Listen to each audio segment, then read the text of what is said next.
আমাদের জাতীয় কবি বিদ্রোহী কবি কাজী নজরুল ইসলাম বলেছেন পশু হত্যার সম্পর্কে, মনের পশুরে কর জবাই, পশুরাও বাঁচে, বাঁচে সবাই। যার অর্থ হলো আপনি আপনার মনের পশুকে জবাই করুন, তাহলে পশুরাও প্রাণে বাঁচবে, বাঁচবেন আপনি, বাঁচবে সবাই। আমরা আমাদের ভিতরের যে পশুত্ব এটাকে জবাই করব।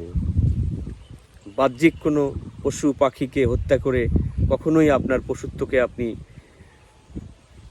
নিঃশেষ করতে পারবেন না।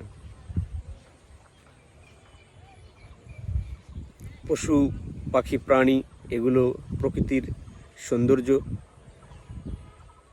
এই জীববৈচিত্র্য প্রকৃতিকে সুন্দর করেছে, প্রকৃতির আবহাওয়াকে সুন্দর করেছে। পশু পাখিরা আমাদের বন্ধুর মতো।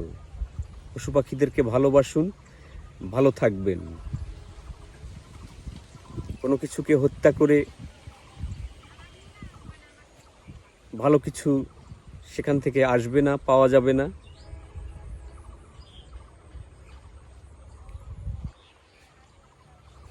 ধন্যবাদ সবাইকে।